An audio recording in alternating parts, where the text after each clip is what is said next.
আল্লাহ আমার রব, এই রবি আমার সব। দামে দামে তুন মনে তারি অনুভব। তোমার দুনিয়াতে আমি যেদিকে তাকাই, অথই নিয়ামতে ডুবে আছি সবাই। পাক পাখালির গানে শুনি তসবি কলরব, তসবি কলরব। আল্লাহ আমার রব, এই রবি আমার সব। আসসালামু আলাইকুম। আলহামদুলিল্লাহ, আসসালাতু ওয়াসসালামু আলা রাসূলিল্লাহ। প্রিয় দর্শক, আপনারা যারা দেশে আছেন প্রবাসে, সবাইকে জানাই মাহে রমজানের শুভেচ্ছা। শুরু হলো পবিত্র রমজান উপলক্ষে এনটিভি আয়োজিত এবং লাভ হেলো নিবেদিত লাইভ অনুষ্ঠান আপনার জিজ্ঞাসা। আপনাদের সাথে আছি আমি জয়নুল আবেদিন আজাদ।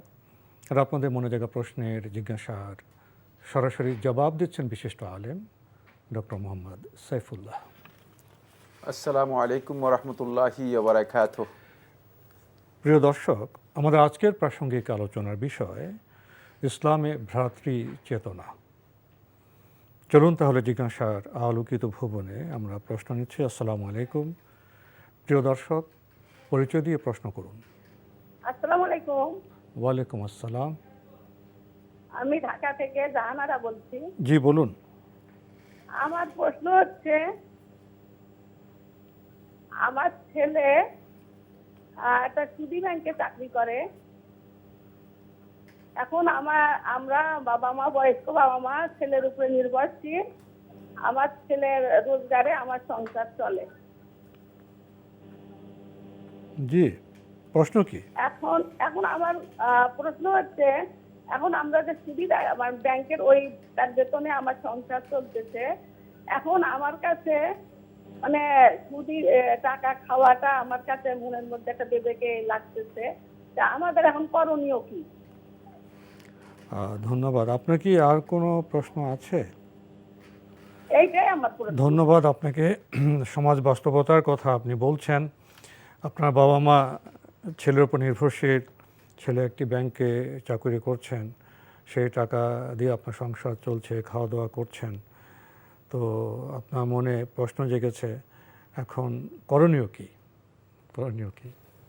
করণীয় আপনি নিজেই তো জানেন। আপনার সন্তানকে আপনি যথাসম্ভব সুদ থেকে মুক্ত হওয়ার জন্য তাকে নির্দেশ দিন। সর্বোচ্চ চেষ্টা করে সে সুদ থেকে বেরিয়ে আসতে হবে, কারণ সুদ ইসলামের ভয়ঙ্কর একটি হারাম কাজ। ওয়াইল্লাম তাফআলু ফাআযানু বিহারবি মিনাল্লাহি ওয়া রাসূলিহি। যদি এখান থেকে তোমরা নিজেদেরকে উদ্ধার করতে না পারো, বের করতে না পারো, ফাআযানু বিহারবি মিনাল্লাহি ওয়া রাসূলিহি, আল্লাহ এবং তার রাসূলের পক্ষ থেকে যুদ্ধের ঘোষণা নাও। সুতরাং অবশ্যই আপনার কাছে সব সমাধান আছে, আপনার নিজের কাছে আছে। সে চেষ্টা করবে, যেহেতু আলহামদুলিল্লাহ শিক্ষিত ছেলে, কাজ আছে, যোগ্যতা আছে, সে চেষ্টা করবে যে তার জন্য যথাসম্ভব সুদমুক্ত, সুদবিহীন যে কাজ। পৃথিবীতে শুধুমাত্র সুদী ব্যাংকেই চাকরি, এছাড়া আর কোথাও চাকরি নেই। আছে, একটু চেষ্টা করতে হবে, চেষ্টা করে এখানে তাকে যেতে হবে এবং সর্বোচ্চ চেষ্টা করতে হবে। জি, আমরা জানলাম বিষয়টি সম্পর্কে। প্রিয় দর্শক, প্রশ্ন নিচ্ছি। আসসালামু আলাইকুম। পরিচয় দিয়ে প্রশ্ন করুন। জি, আমি তালতলা থেকে বলছি। জি জি, আমার প্রথম প্রশ্ন হচ্ছে, আমরা তো জানি যে রমজানের শেষ 10 রাত হচ্ছে গিয়ে সম্ভাব্যময় শবে কদরের রাত্রি। তো এরপর তো রাসূলুল্লাহ সাল্লাল্লাহু আলাইহি ওয়াসাল্লাম জোর রাত্রিগুলোকে একটু কমিয়ে দিয়ে শুধুমাত্র বেজোর রাত্রিগুলোকে প্রাধান্য দিয়েছেন, মানে বলেছিলেন যে শেষ 10 রাতের বেজোর 5 রাত্রিতে তালাশ করার জন্য। আপনার প্রশ্নটি কি? জি, আমার প্রশ্নটি হচ্ছে যে সেক্ষেত্রে জোর রাত্রিগুলো কি শবে কদর হবে? মানে আমরা কি এরকম ধারণা রাখবো যে জোর রাত্রিতে শবে কদর হতে পারে? আর কোনো প্রশ্ন আছে? জি, দ্বিতীয় প্রশ্নটি হচ্ছে যে আপনার নিষিদ্ধ যে নামাজের সময়গুলো আছে এবং হচ্ছে গিয়ে ফজরের সূর্য উদয় এবং অস্তের সময়, এবং আরেকটি হচ্ছে যে আসরের নামাজের পর ওই সময়গুলোতে তেলাওয়াতের সেজদা দিলে কোনো অসুবিধা আছে কিনা? আসরের সময় তেলাওয়াতের সেজদা? জি, ধন্যবাদ আপনাকে। আপনি দুটি প্রশ্ন করেছেন। আপনি ভূমিকা দিয়েছেন, ভূমিকাটা খুব প্রয়োজন ছিল। কি স্পষ্ট বলেছে যে তোমরা বেজর রাত্রে অন্বেষণ করো। কারণ আপনার মধ্যে প্রশ্ন কেন জাগলো যে জোর রাত্রি কি হবে না? কী ধরনের প্রশ্ন, কি বলবেন? ধন্যবাদ এই ভাইকে। লাইলাতুল কদরের ব্যাপারে রাসূলুল্লাহ সাল্লাল্লাহু আলাইহি ওয়াসাল্লাম রমাদানের শেষ দশকে তালাশ করতে বলেছেন। পাশাপাশি রাসূলুল্লাহ সাল্লাল্লাহু আলাইহি ওয়াসাল্লাম শেষ দশকের মধ্যে বেজোড় রাতগুলোকে রাসূলুল্লাহ সাল্লাল্লাহু আলাইহি ওয়াসাল্লাম বেশি গুরুত্ব দিয়েছেন। সুতরাং আমরা জোর রাতগুলোতে তালাশ করব, বেজোড় রাতগুলোকে অনেক বেশি গুরুত্ব দিব। যারা বেজোড় রাতগুলোকে বেশি গুরুত্ব দিবেন, এটা মনে করতে হবে যে রাসূলুল্লাহ সাল্লাল্লাহু আলাইহি ওয়াসাল্লাম বেজোড় রাতগুলোতে অনেক বেশি গুরুত্ব দিয়েছেন। কিন্তু আল্লাহ রাসূল সাল্লাল্লাহু আলাইহি ওয়াসাল্লাম নির্ধারণ করে দেননি, জোর বেজোর কোথাও আল্লাহ রাসূল সাল্লাল্লাহু আলাইহি ওয়াসাল্লাম নির্ধারণ করে দেননি, বলে দেননি যে এই রাত হচ্ছে মানে লাইলাতুল কদর বা এই রাতটাই তোমরা জাগবে। রাসূলুল্লাহ সাল্লাল্লাহু আলাইহি ওয়াসাল্লাম এভাবে নির্দিষ্ট করেছেন। জায়গায় জায়গায় রাসূলুল্লাহ সাল্লাল্লাহু আলাইহি ওয়াসাল্লাম একটু সহজ করেছেন, 27 রমজানের একটা সম্ভাবনা বেশি, সম্ভাবনার বিষয়ে উল্লেখ করেছেন। কিন্তু রাসূল সাল্লাল্লাহু আলাইহি ওয়াসাল্লাম যেটা সহজ করেছেন সেটা হচ্ছে মানে খেয়াল রাখতে হবে যে যিনি 10 রাত জেগেছেন তিনি আর যিনি 5 রাত জেগেছেন তিনি, দুজনের আমল সমান নয় আল্লাহ তাআলার কাছে। দুজনের প্রচেষ্টা আল্লাহ রাব্বুল আলামিনের কাছে সমান হবে না। জি। আরেকটি প্রশ্ন করেছেন সালাতে নিষিদ্ধ সময় প্রসঙ্গে, আসরের সালাতে পরে কি তেলাওয়াতে সেজদা করা যাবে? বিশুদ্ধ মত অনুযায়ী তেলাওয়াতে সিজদা আসরের সালাতের পর করা যাবে। একজন বা দুজন আলেম এবং এই মাসালার মধ্যে দ্বিমত পোষণ করেছেন, বাকি তাদের এই দ্বিমত পোষণ করা শুদ্ধ নয়। জি, আমরা জানলাম বিষয়গুলি সম্পর্কে। প্রিয় দর্শক, প্রশ্ন নিচ্ছে। আসসালামু আলাইকুম, পরিচয় দিয়ে প্রশ্ন করুন। ওয়ালাইকুম আসসালাম রাহমাতুল্লাহ। আমি বগুড়া থেকে ফাতেমা বলছি। জি, আমার দুইটি প্রশ্ন। আমার প্রথম প্রশ্ন হচ্ছে, শুনেছি কদরের রাতে নাকি সাগরের লোনা পানি মিঠাতে পরিণত হয়, এটা কি জি, প্রতি কদরের রাতে সাগরের লোনা পানি নাকি মিঠা পানি হয়ে যায়, মিঠা পানিতে পরিণত হয়? আপনি একটু ধীরে বলুন, আপনাকে আমরা স্পষ্ট বুঝতে পারছি না। প্রতি কদর রাতে কি হয়? সাগরের যে লোনা পানি আছে, হ্যাঁ হ্যাঁ, নোনা পানি, সেই পানিটা নাকি মিঠা পানিতে পরিণত হয়, এটা কি হাদিসে সঠিক? মিঠা পানিতে। আচ্ছা, আর কোনো প্রশ্ন আছে? হ্যাঁ, আমার দ্বিতীয় প্রশ্নটা হচ্ছে সেজদা প্রসঙ্গে, যে আমরা যে কোরআন তেলাওয়াত করি, এটা কি আমরা যখন সেজদার আয়াত পড়ি সেটা কি সাথে সাথে সেজদা দিতে হবে, মানে একসাথে দুইটি সেজদা, বা কেউ কেউ বলছে না দুটি সেজদা দেওয়া যায়, এটা কেমন? মানে একটু মানে আপনার তেলাওয়াতের সেজদা প্রসঙ্গে কয়টি সেজদা? এই তো তেলাওয়াতের সেজদা দুটি। হ্যাঁ হ্যাঁ, একসাথে কি দুইটি সেজদা দেওয়া যাবে, মানে একসাথে হয়তো দুইটি সেজদা করলাম বলার সময়? ধন্যবাদ আপনাকে। আপনার প্রথম প্রশ্ন, কদরের রাতে নাকি সাগরের নোনা পানি মিঠা পানিতে পরিণত হয়ে যায়, এমন কথা কি ঠিক? এটাকে আমাদেরকে জিজ্ঞেস করবেন, আর নেভাল ডিপার্টমেন্টে যারা কাজ করেন তাদেরকে জিজ্ঞেস করবেন, যারা সমুদ্রে আছেন, বিশেষ করে জাহাজে আছেন, ক্যাপ্টেন জাহাজে, তাদেরকে জিজ্ঞেস করলে ক্লিয়ার হয়ে যেতেন আপনি। এ ধরনের বক্তব্য ভিত্তিহীন, কোনো ধরনের দলিল নেই। জি, তেলাওয়াতের সেজদা প্রসঙ্গে বলছেন যে সেখানে কি দুটি সেজদা করা যাবে? তেলাওয়াতে সিজদার আয়াত তেলাওয়াত করার সাথে সাথে করাই হচ্ছে সুন্নাহ। কেউ কেউ ওয়াজিব বলেছেন, কেউ কেউ ওয়াজিব বলেছেন, তবে সুন্নাহ হচ্ছে সাথে সাথে তিলাওয়াত করা, আর ওই আয়াতের দাবি হচ্ছে তেলাওয়াত সিজদা করা। সুতরাং এই সিজদা আল্লাহ তাআলার ডিলে করার কোনো সুযোগ নেই। ডিলে করলে আল্লাহ তাআলার ফরমানটা আপনি লঙ্ঘন করলেন।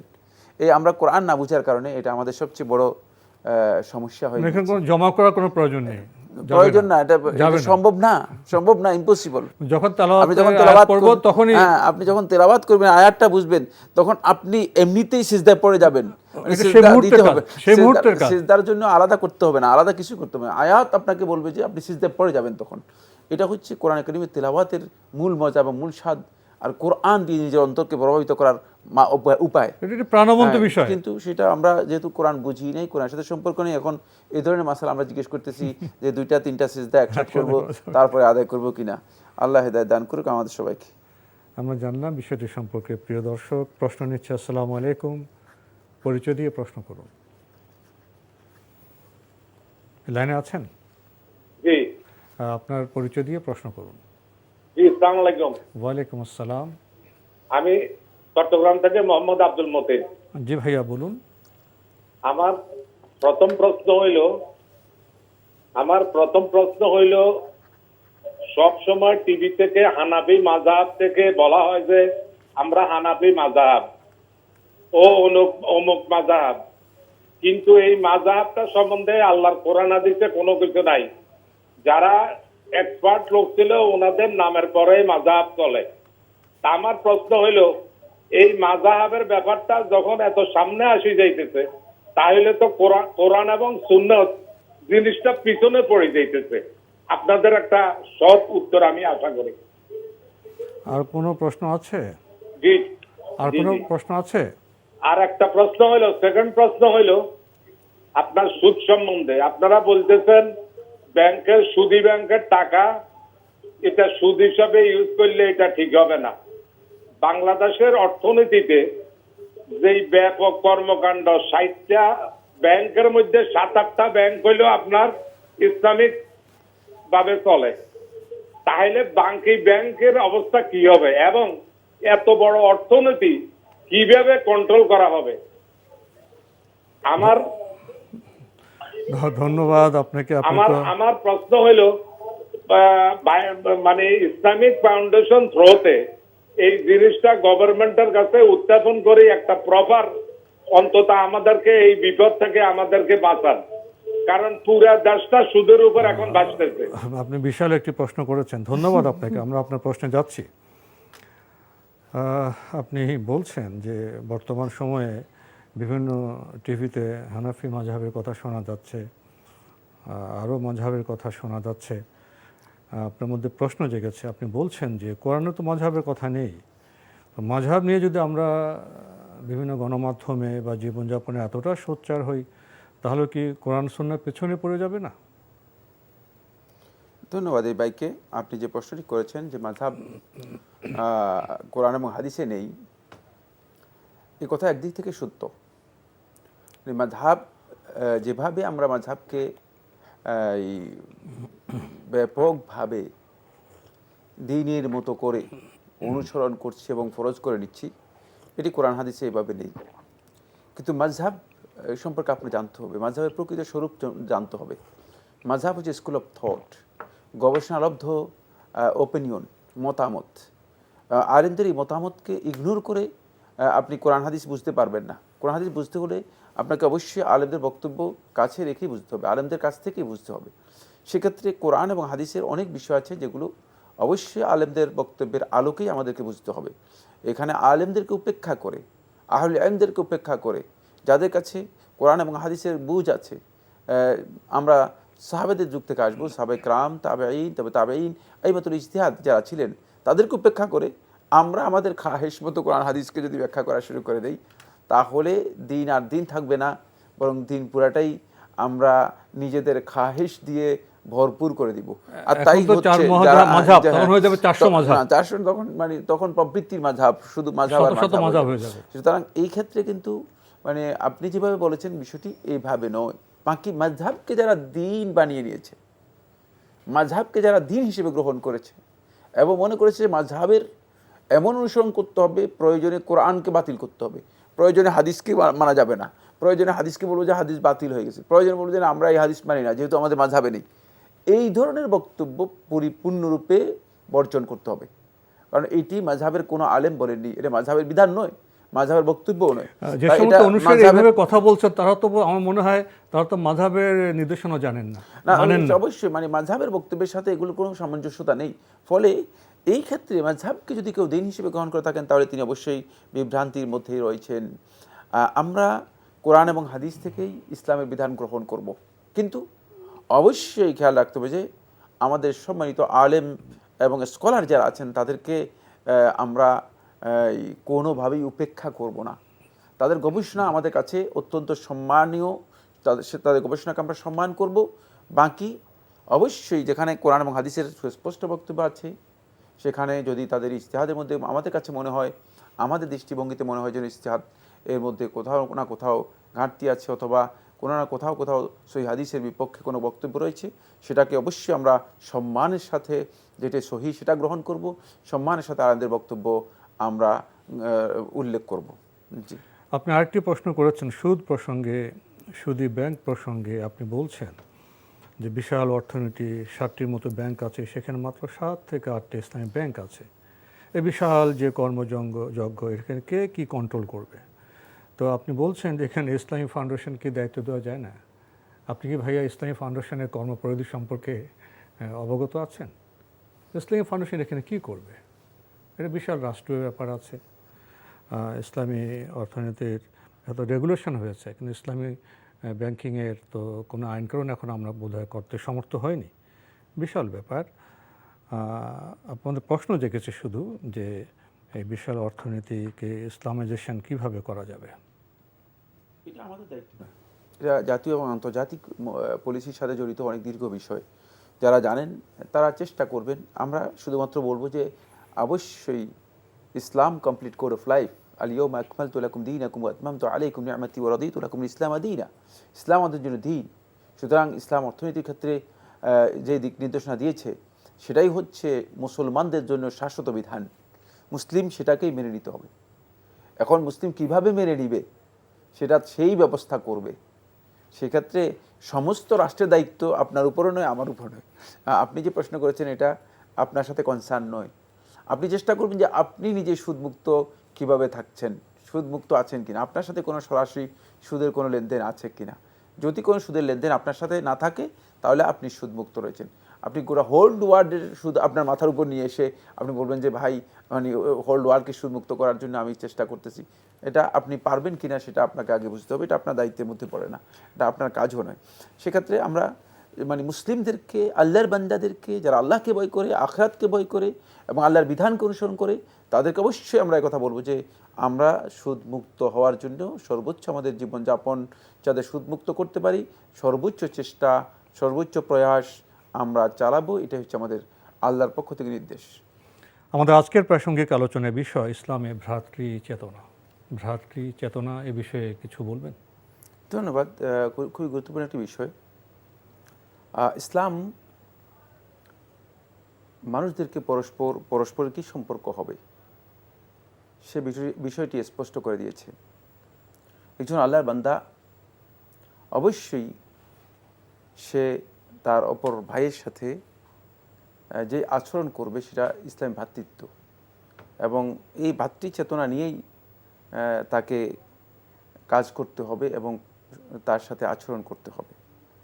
ফলে আল্লাহ রাসূল সাল্লাল্লাহু আলাইহি ওয়াসাল্লাম যাতে করে মুসলিমদের পরস্পরের মাঝে এই ভ্রাতৃ চেতনা মজবুত ও শক্তিশালী হয়, এই জন্য রাসূলুল্লাহ সাল্লাল্লাহু আলাইহি ওয়াসাল্লাম অনেকগুলো বিষয় দিক নির্দেশনা করেছেন। তার মধ্যে সহিহ মুসলিমের একটি হাদিস বর্ণনা করেছেন সাহাবী আবু হুরায়রা রাদিয়াল্লাহু আনহু। তিনি বলেন যে আল মুসলিমু আখুল মুসলিম, একজন মুসলিম আরেকজন মুসলিমের ভাই। সুতরাং চেতনাগত দিক থেকে আপনি যখন একজন মুসলিমের সম্মুখীন হবেন, একজন মুসলিম আপনার সামনে আসবে, আপনি আপনার ভাইকে দেখলে যেমন আপনার অনুভূতি জাগ্রত হয়, উপলব্ধি হয় এবং তার প্রতি আপনার যে একটা সহমর্মিতা এবং সহযোগিতার মানে আপনার ইচ্ছা পোষণ করেন, ঠিক একজন মুসলিম আসলেও আপনি সেই ভ্রাতৃ চেতনা আপনার মধ্যে আসতে হবে। এই ভ্রাতৃ চেতনা যদি না আসে তাহলে আপনি আসলে মুসলিমকে আপনার ভাই হিসেবে আপনি গ্রহণ করতে পারেননি। এখন সেই চেতনাটা আমি কীভাবে গ্রো করবো নিজের মধ্যে? আল্লাহ হাবিব সাল্লাল্লাহু আলাইহি ওয়াসাল্লাম বলেন লা ইয়াজলিমুহু, প্রথম হচ্ছে তার উপর কোনোভাবে জুলুম করবে না, অন্যায় করবে না। খুব ভালো করে 1 নম্বর পয়েন্ট হচ্ছে কোনোভাবেই জুলুম করা যাবে না। ইসলামী ভ্রাতৃত্বকে বা ভ্রাতৃচেতনার জন্য সবচেয়ে বড় লঙ্ঘন সেটি হচ্ছে জুলুম করা। 2 নম্বর বলছে ওয়ালা ইয়াখজুলুহু, তাকে লাঞ্ছিত করবে না, অপমানিত করবে না। দেখলেন তুচ্ছ তাচ্ছিল্য করে অপমান করলেন, তাহলে কিন্তু ভ্রাতৃত্বের যে চেতনা আছে সেই চেতনা আপনি নষ্ট করেছেন। ওয়ালা ইয়াকযিবুহু, তাকে মিথ্যা প্রতিপন্ন করবে না। তার কথা বললে সে এ কথাটা মুসলিম ভাই বলেছেন, এটাকে বলবেন যে আপনি মিথ্যাবাদী। আমরা একটু শেষের দিকে চলে এসেছি অনুষ্ঠানে। আসলে এত অল্প সময় আমাদের হাতে, শেখ তো তার কথা তেমন বলতে পারলেন না। আমরা শেষের দিকে অনুষ্ঠানে একটি ফোন নিচ্ছি। আসসালামু আলাইকুম, পরিচয় দিয়ে প্রশ্ন করুন। ওয়ালাইকুম আসসালাম। জি, আপনাকে শুনতে পাচ্ছি। আপনি টেলিভিশনের ভলিউমটি কমিয়ে দিয়ে প্রশ্ন করুন। আমার শোনা যাচ্ছে? শোনা যাচ্ছে। আপনি টেলিভিশনের ভলিউমটি কমিয়ে প্রশ্ন করুন। আমার প্রশ্ন হচ্ছে আপনার যে আমরা যখন ইমামের সাথে নামাজ পড়ি সে নামাজে ইমামের পিছনে সূরা পড়া যাবে নাকি? আর কোনো প্রশ্ন আছে? আর একটা প্রশ্ন, যে ফিতরা কি একজনকে দিব নাকি একাধিক মানুষকে দিব? ফিতরা? হ্যাঁ। ধন্যবাদ আপনাকে। আমার শেষের দিকে ইমামের পেছনে কি সূরা পড়তে হবে? হ্যাঁ, পড়বেন, সূরা পড়বেন। সূরাতুল ফাতিহা অন্তপক্ষে অবশ্যই পড়বেন ইমামের পেছনে। জি। আর একটি প্রশ্ন করেছেন, ফিতরা কজনকে দিবেন? ফিতরা একজনকে দেয় উত্তম। সেক্ষেত্রে যদি আপনি মনে করেন যে অভাবী বেশি আছে, ভাগ করে দিতে পারবেন। প্রিয় দর্শক, আমাদের এবাদতের সময়সূচি আছে, নগদ ইসলামিক MFS অ্যাকাউন্ট আছে, 5 ওয়াক্ত নামাজ সূচি, সাহারি, ইফতার সহ যে কোনো ধরনের অ্যালার্ট সার্ভিস। প্রশ্ন নিচ্ছে। আসসালামু আলাইকুম, পরিচয় দিয়ে প্রশ্ন করুন। হ্যালো, আসসালামু আলাইকুম। ওয়ালাইকুম আসসালাম। জি হুজুর, ভালো আছেন? আলহামদুলিল্লাহ। জি হুজুর, কথা বলছি মোহাম্মদ জাফর পালোয়ান, বরগুনা কাকচিরা থেকে। জি বলুন। জি, আমি জানতে চাচ্ছি ফিতরা কি একই ব্যক্তিকে এবং যাকাত একই ব্যক্তিকে দেওয়া যাবে কিনা, এবং কাজের লোক যাদের আছে যারা, তাদের কি ফিতরা দিতে হবে কিনা, এই দুটি প্রশ্ন আমার ভাইয়া। ধন্যবাদ আপনাকে। আপনি বলছেন একই ব্যক্তিকে কি ফিতরা এবং জাকাতের টাকা দেওয়া যাবে? ফিতরা এবং জাকাতের টাকা একই ব্যক্তিকে দেওয়া জায়েজ, যদি সে অভাবী হয়, ফকির মিসকিন এর আওতাভুক্ত হয়, তাহলে দিতে পারবেন। অভাবী হলে, অসহায় হলে, কিছুই নেই এমন ব্যক্তিকে আপনি ফিতরা টাকাও দিতে পারবেন, জাকাত দিতে পারবেন। জি। আর কাজের লোককে কি ফিতরা দেওয়া যাবে? কাজের লোককে দেওয়া যাবে যদি অভাবী হয়, ফকির হয়, কিন্তু অবশ্যই তাকে বলে দিতে হবে যে এটি ফিতরা। কাজের বিনিময় নয়। কাজের বিনিময় হবে না, কাজের বিনিময় হবে না। অনেকে কাজের বিনিময় যদি তাকে দিয়ে থাকেন, তাহলে কিন্তু তার ফিতরাও আদায় হবে না, জাকাতও আদায় হবে না। এই জন্য সেক্ষেত্রে অবশ্যই স্পষ্ট করে বলতে হবে যে এটা কাজের বিনিময় না, এটা ফিতরা অথবা জাকাত থেকে দেওয়া হচ্ছে তোমাকে। আমরা বিষয়গুলো সম্পর্কে জানলাম। প্রিয় দর্শক, প্রশ্ন নিচ্ছে। আসসালামু আলাইকুম, পরিচয় দিয়ে প্রশ্ন করুন। আমি মৌলভীবাজার থেকে বলছি, মোহাম্মদ আব্দুল গফুর। জি ভাইয়া বলুন। আমার দুইটি প্রশ্ন। প্রথম প্রশ্ন হলো, মৃত মানুষের প্রতিকৃতির সামনে ফুল দিয়ে শ্রদ্ধা জানানো এবং তার সামনে দাঁড়িয়ে থাকা, এটা কোন ধরনের অপরাধ? এবং দ্বিতীয় প্রশ্ন হলো যে, আমাদের এলাকার একজন ইমাম, তিনি একামত দেওয়ার পরে তিনি বলেন যে আপনারা মোবাইল বন্ধ করুন এবং খাতা সোজা করুন।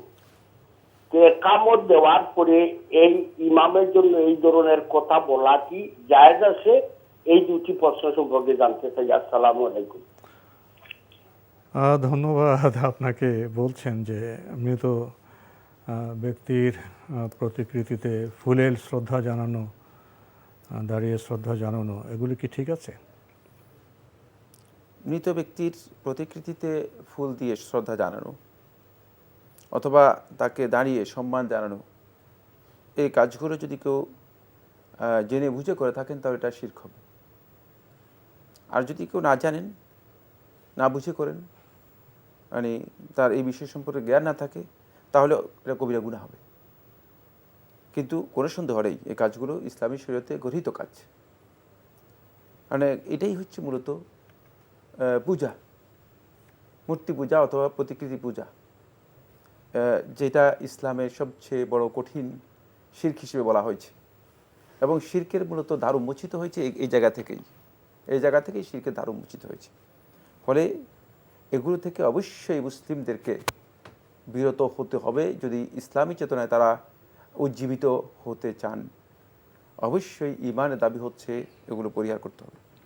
আরেকটি প্রশ্ন করেছেন, আপনাদের এলাকায় জনৈক ইমাম সাহেব ইকামত দেওয়ার পরে দুটি কথা বলেন, মোবাইল বন্ধ করুন, কাতার সোজা করুন। এই সময়ে এমন কথা বলা কি ঠিক আছে? ইকামত দেওয়ার পরে শুধু কাতার সোজা করুন, সাওয়ু সুফুফাকুম, রাসূলুল্লাহ সাল্লাল্লাহু আলাইহি ওয়াসাল্লাম হাদিস দ্বারা সাব্যস্ত হয়েছে, সহিহ বুখারী ও মুসলিম হাদিসের মধ্যে এসেছে।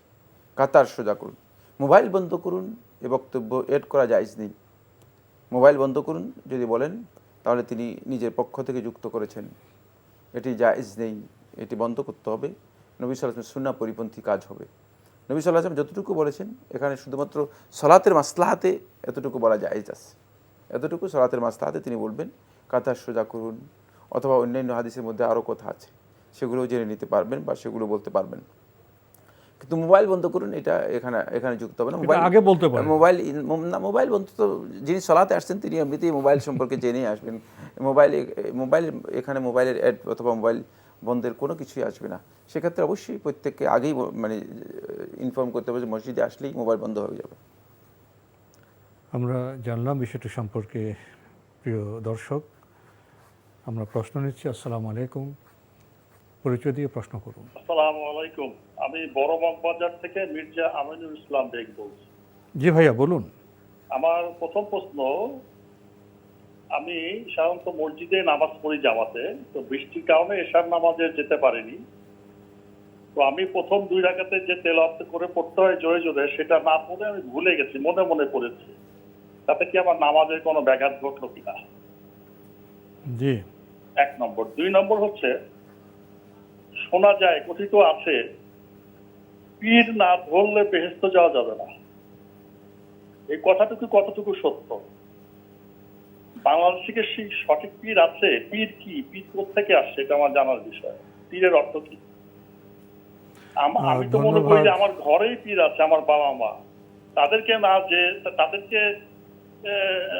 তাদের দোয়া দৌদ না নিয়ে যদি পীরের কাছে দোয়া দৌদ নিয়ে বেহেশতে যাওয়া যেত, তা তো হতোই। আমি বলবো যে বাবা মাই হচ্ছে বড় পীর। ধন্যবাদ আপনাকে, আপনি পীর নিয়ে বেশ কিছু কথা বললেন। আমরা আপনার প্রশ্নে যাচ্ছি। বৃষ্টির কারণে আপনি এশা নামাজ বাসায় পড়েছেন, তো প্রথম 2 রাকাত আপনি মনে মনে পড়েছেন, মানে আওয়াজ করে পড়েননি, এতে কি নামাজের কোনো ক্ষতি হবে? না, আপনার নামাজের ক্ষতি হবে না। আপনার নামাজ হয়ে গিয়েছে, আপনার নামাজ হয়ে গিয়েছে। যেই সলাতের মধ্যে জাহারি কেরাত পড়া যায়, সেই সলাতের কেরাত সিররি অর্থাৎ নীরবে পড়া যায়, সলাত হয়ে গিয়েছে। জি, আমরা জানলাম বিষয়টি সম্পর্কে। আরেকটি বিষয় আপনি বলেছেন যে কথিত আছে যে পীর না ধরলে বেহেশতে যাওয়া যায় না। তো এমন কথার বিপরীতে আপনি কথা বলছেন, পীর কোত্থেকে আসলো, পীরের পরিচয় কি? এরপর আপনি আরেকটি যোগ করেছেন, পীরের চাইতে তো বাবা মাই বড় পীর। এ বিষয়ে কি বলবেন? কথিত যে বক্তব্যটি আপনি উল্লেখ করেছেন যে পীর না ধরলে বা পীরের কাছে বায়াত না হলে বেহেশতে যাওয়া যাবে না, এটি একেবারে ডাহা মিথ্যা কথা। পীরের সাথে বেহেশতের কোনো সম্পর্ক নেই। আল্লাহ রাব্বুল আলামিন বেহেশত আল্লাহ সুবহানাহু ওয়া তাআলা কাকে দেবেন এটা আল্লাহ তাআলা ফয়সালা করবেন। কোনো পীরের সাধ্য নেই, কোনো পীরের মানে ক্ষমতা নেই যে তিনি কোনো মানুষকে আল্লাহর বেহেশত দিতে পারবেন, এটা প্রশ্নই আসে না। সুতরাং এই কথা শুদ্ধ নয়। আর পীর শব্দের যে অর্থ সেটা হচ্ছে বয়োবৃদ্ধ, বয়স্ক বোঝানোর জন্য, বয়োবৃদ্ধ বোঝানোর জন্য ফার্সি ভাষায় পীর শব্দের প্রয়োগ করা হয়। পরবর্তীতে পীর বলতে আমাদের এই সমাজে বোঝানো হচ্ছে যে কিছু সংখ্যক লোক যাদেরকে মানুষ মুরব্বী হিসেবে গ্রহণ করে নিয়েছে অথবা সুনির্দিষ্ট তরিকার অনুসারী, তাদেরকে পীর হিসেবে নিয়েছে। বাকি ইসলামী পরিভাষা নয়, এই পরিভাষাটুকু ইসলামী পরিভাষাই নয়। এরপরে যে কথাটি বলেছেন সেটা সঠিক কথা। সেটা হলো জান্নাত এবং জাহান্নামের জন্য যদি কেউ চিন্তা করেন, তাহলে রাসূলুল্লাহ সাল্লাল্লাহু আলাইহি ওয়াসাল্লাম বলেছেন যে মানে জান্নাত জাহান্নামে যেতে চাইলে তাহলে ফাজাহিদ ফিহিমা, পিতামাতার মধ্যেই যাই জিহাদ করো, এই দুজনের কাছে জিহাদ করো, এদের মাধ্যমে পারবে। জান্নাত জাহান্নাম আসলে এদের মাধ্যমেই পাওয়া যাবে, কারণ জান্নাত এবং জাহান্নামের মানে এই সুযোগটুকু এখানে আছে, এই জায়গায় আছে। এখানে এদের একজনের মানে পিতা হচ্ছে জান্নাতে একটি দরজার নাম, জান্নাতে একটি দরজার নাম, এটা আমরা বিস্তারিত আলোচনা আমাদের রয়েছে। তার দ্বিতীয় হচ্ছে মা, হচ্ছে মানে মায়ের পায়ের নিচে রাসূলুল্লাহ সাল্লাল্লাহু আলাইহি ওয়াসাল্লাম বলেছেন জান্নাতের কথা রয়েছে। সুতরাং এই দুইটাকে যদি আপনি জান্নাতের জন্য মনে করেন, তাহলে এটা আপনার অ্যাপ্রোপ্রিয়েট জায়গা যেখান থেকে আপনি জান্নাতে যেতে পারেন। সেক্ষেত্রে দুনিয়ার কোনো মানুষ, এমনকি যিনি নিজেকে মনে করছেন যে সবচেয়ে বড় বুজুর্গ, মানে তিনিও এদের সমকক্ষ বা সমতুল্য হওয়ার অবকাশ নেই, যদি তারা মুসলিম হন। শর্ত আছে, শর্ত অবশ্যই জানতে হবে, যদি তারা সত্যিকার মুসলিম হয়ে থাকেন। তো আজকে আমাদের এখানে শেষ করতে হচ্ছে। আপনাকে অনেক ধন্যবাদ। আপনাকে অনেক ধন্যবাদ। প্রিয় দর্শক, আমরা দেখছিলাম এনটিভি আয়োজিত এবং লাভ হলো নিবেদিত অনুষ্ঠান আপনার জিজ্ঞাসা। আমাদের এই অনুষ্ঠান আপনারা এনটিভি অনলাইনেও দেখতে পারবেন, ভিজিট করুন www.ntvbd.com। এছাড়া ইউটিউব এবং আমাদের ভেরিফাইড ফেসবুক পেজে অনুষ্ঠান দেখতে পারবেন।